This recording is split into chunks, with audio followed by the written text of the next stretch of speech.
Whereas if you take a look at a kid who hasn't been exposed too much to school, they love learning. They just love doing it for learning's sake. So whatever you need to do to bring the fun of learning, the joy of learning back, do that, because it makes such a difference. One of the things that happens when we're having fun is we release endorphins into our brain. Well, endorphins have been shown to have very powerful neurogenesis components to it. It's a fancy way of saying when the endorphins are released, our brain grows. So if you're having fun while learning, your brain grows, makes new connections much faster than if the learning is not associated with fun. Now, let's talk briefly about how we measure brain activity. Because here I'm talking about brain growth and doing all these different things with your brain. And the big question is, how do we know? How do we know that things happen? There's a bunch of different technologies out there. There's functional MRIs, there's PET scans. Probably the most available technology to the practitioner is what we call the EEG, which is short form for electroencephalogram. So I'm sure you can understand why we call it an EEG. And what it does is it reads the electrical activity of the brain. So you need to understand our brain is like it's like electrical jello basically, and it produces small amounts of electrical activity. And when it does that, these changes in electrical activity correlate very well with changes in brain activity. So when a brain wave is firing very quickly, or when the electrical activity is moving very quickly in the brain, that's what we call a beta rhythm. When it's moving very, very slowly, like it might during sleep, we call that delta activity, and there's levels in between. And essentially, the more active an area is in the brain, the more electrical activity will be seen in it. So, a brain area that's not being active, or perhaps is damaged, won't see much activity. A brain area that is very active, you'll see all sorts of electrical activity going on there. So let's talk a bit about brain waves. I alluded to them earlier. So the electroencephalograph shows brain waves of varying frequency, ranging from slow, 1 hertz, so 1 cycle per second, to very fast, which is more than 20 cycles per second. And essentially, the faster the brain wave, the greater the level of alertness. So slow brain waves, sleepy, daydreaming, floating; very fast brain waves, almost hyper alert. So there's different kinds of brain waves. The first and slowest are what we call delta brain waves. Delta brain waves are most commonly associated with sleep. We'll also see them in some brain damaged individuals as well. Then there's theta.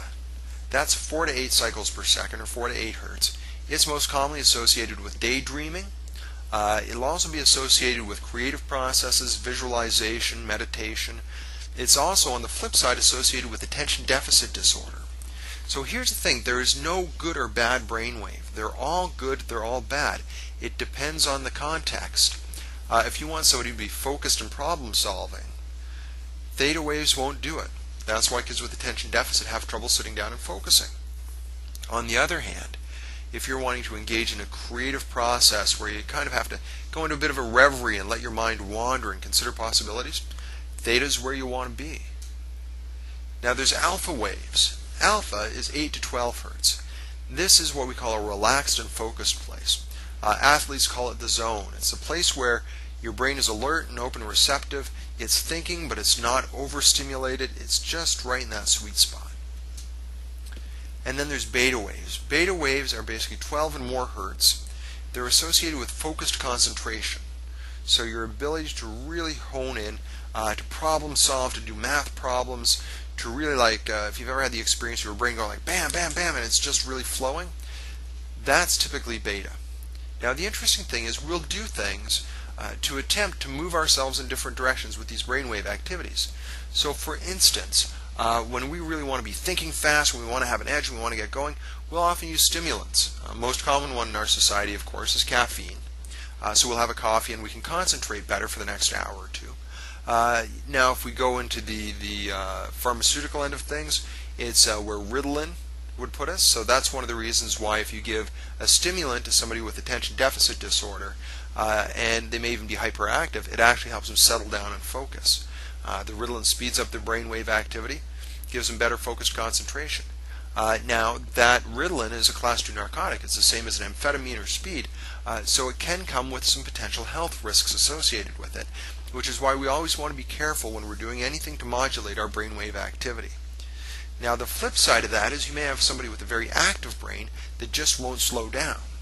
And so what they'll do is they may end up taking a sleeping pill like Ativan, or if they're a little more naturally inclined, they might take some valerian root.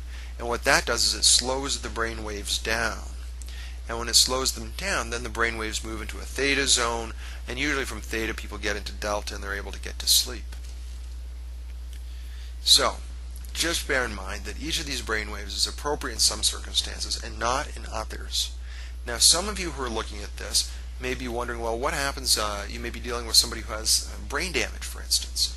Well, brain damage characteristically slows down the brainwave activity. It's like the brain can't speed up anymore. So you end up with something like an attention deficit issue.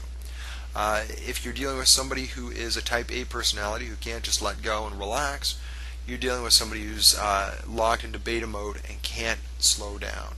So it's not so much about having one brainwave dominant over another, it's about having the flexibility to access all 4 different stages of brainwaves. So, what do brainwaves tell us? First is, are we getting appropriate brainwaves to the activity or task at hand? They can tell us whether there's the presence of brain damage or its smaller cousin, brain dysfunction. So think of brain dysfunction as being like a weak muscle. It's not that it can't contract, it's not that the brain can't fire, it's just that it's not as strong as it could be. It tells us the symmetry of function. So is the left brain and the right brain, are they firing in symmetry? Are they balanced? One of the hallmarks, for instance, of a depressed person is that the right brain is much more active than the left brain. So when the right brain is more active than the left brain, the emotions take over. And unfortunately, it tends to be the depressive type of emotions that take over.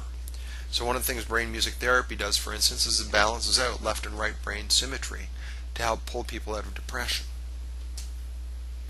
It tells us the amount of exertion to task.